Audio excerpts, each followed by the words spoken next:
Donnie and Dolly. The team is supported by ableauctions.ca. Closing your business? We can help. Oh, it's been a while. That's what I'm talking about. All of today's guests, including Ross Tucker, standing by. Brought to you by the Vancouver Canadians. Caesar on the road in Everett this week. They kick off their next homestand next Tuesday night at 7:05. We just talked about this in our previous segment. Get your tickets at CanadiansBaseball.com or call 604-872-5232. The NFL Draft Round 1 starts on Thursday in Green Bay. Here to talk about that and all matters NFL. Ross Tucker from the Ross Tucker, our old friend, from the Ross Tucker Football Podcast, CBS Sports, and Westwood One. Ross, thanks for doing this, sir. How are you? It is my pleasure. Great to see you guys. Great to hear your voice. I love the logo, by the way, for Vancouver Canadians. Yep. That is sharp. It has a little bit of Cincinnati Reds to it. Yeah. I feel like, but it's sharp. I will say this. Big fan of minor league sports in general. Not last Sunday, but the Sunday before, took my daughters, the day that Ovi broke the record, to properly honor him, I took my daughters to the Hershey Bears game, the Capitals AHL affiliate, to pay my respect. Love it. Love any minor league sports, especially in Vancouver. The next couple months to just be out there, outside in the ballpark, having a kokanee. And hot dog. You guys have hot dogs or whatever you guys have up there. Now you're going to tell me it's a dome stadium or something. I'm blowing everything. Oh, no. But the point is you're outside, you're enjoying weather, there's a ball game going on, you have a couple kokanees, maybe Rick will be there on his phone. You can have a great time.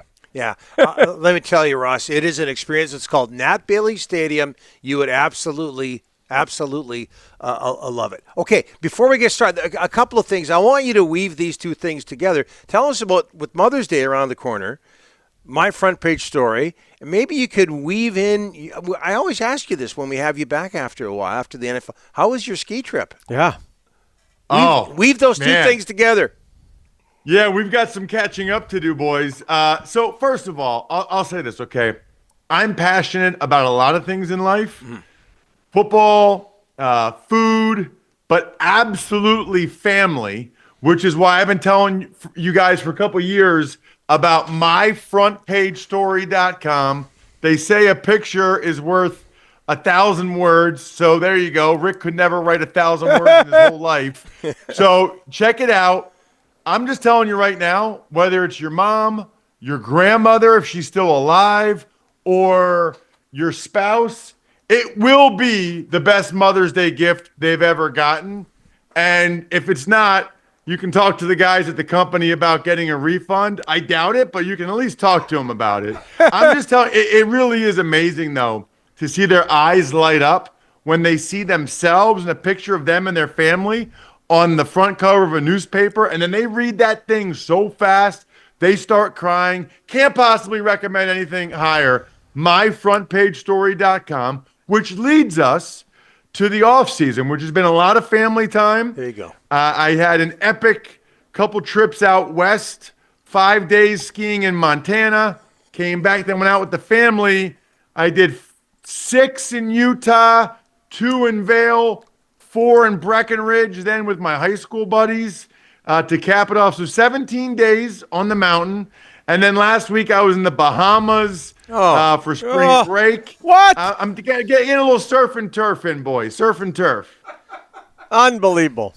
We can only imagine. Hey, Ross, let's talk some football. Just before we get to the draft, Seattle Seahawks, just down the road from Vancouver, just your opinion of the Seahawks acquisition of quarterback Sam Darnold. Well, so a couple things there. I think that they believe that he and Geno Smith are comparable.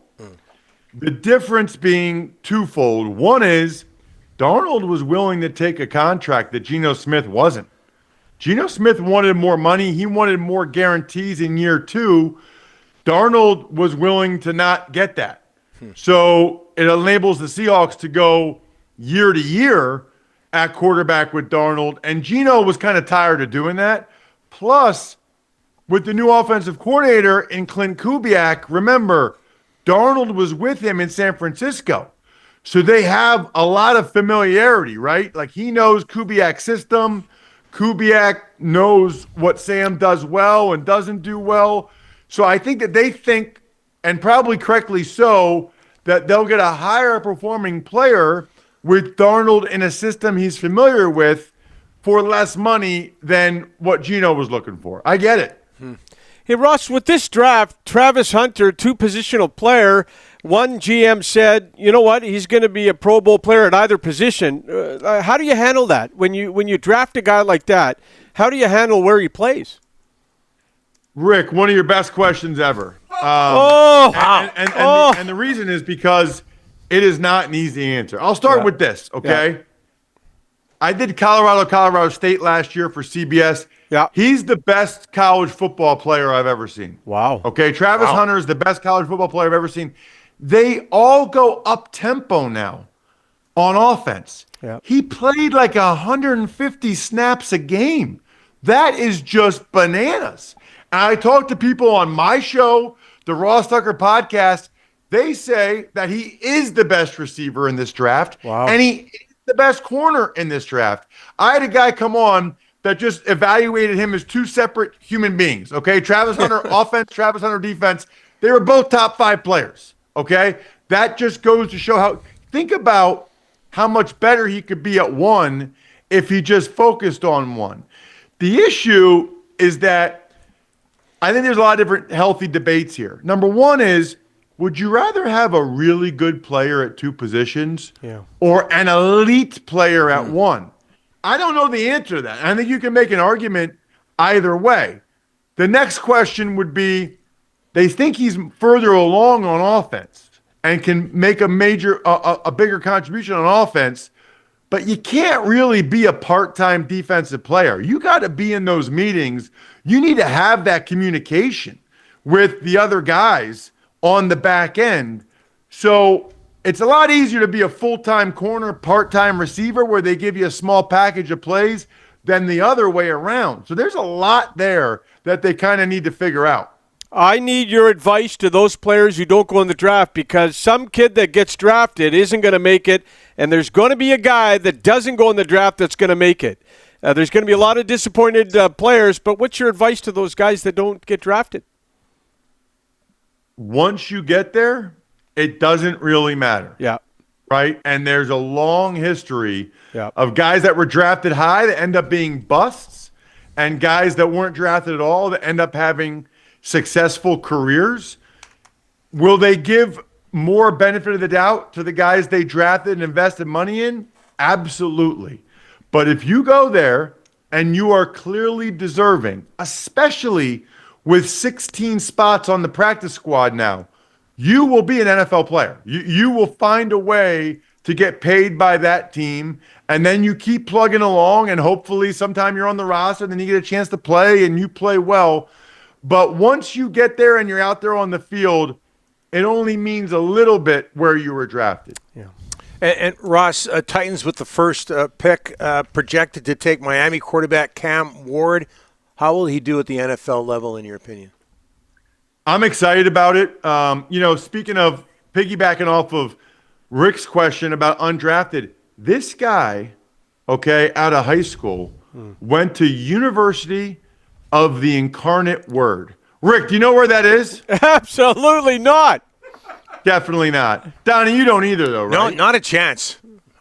It's a private school in San Antonio, Texas. Wow. Small private FCS school. Like my high school, he ran the wing T in high school and offense in high school, and rarely ever threw the ball. So Incarnate Word was like his only scholarship offer. He went there and lit it up. Then he went to Washington State up near you guys for a couple years. Then he goes to Miami. But when we talk about the transfer portal, just remember, there's not a prayer in heck that Cam Ward would have been the number one pick at Incarnate Word. So there's a lot of positive aspects of the transfer portal. I think he's going to do well. I hope he does well. I did 3 Titans games last year for CBS. Probably do a bunch more this year. I hope he's awesome. That'd be great for me. And quickly, Ross, Shedeur Sanders, would you take a shot at him in the first round? Because some people have him top 5, top 10, late first, second round. Where do you go with him? Yeah, I'd be more inclined to be a second-round guy or a late first. I think if you take a top 10 guy, you got to feel really, really good about them because of the finances involved. And I would not say that I feel really, really good about him. He strikes me as a guy that's like a second-round type of player. And we'll see whether or not, he ends up becoming more than that. You can be, right? Look, there's plenty of guys, Andy Dalton, Derek Carr, those type of guys that they're worthy of first-round picks. But based on coming out of college, they were more second-round types. Quickly, one more time. Mother's Day coming up. My front page story. Let's go. MyFrontPageStory.com. Remember, if you get one of these, forward me the email, ross@rosstucker.com. I'll send you something signed in the mail all the way to British Columbia. MyFrontPageStory.com. Best Mother's Day gift ever. Then you get an autograph. I'll say whatever you want me to say in the autograph about Rick. Whatever you want me to say, that's what I'll write in the autograph. You tell me what you want me to say, I'll write it, ross@rosstucker.com, after you get the best Mother's Day gift for somebody in your life at MyFrontPageStory.com. Great to have you back on the show. We'll talk to you. We'll get you back soon. Thanks so much, Ross. Sounds great. See you guys. You bet. Adios.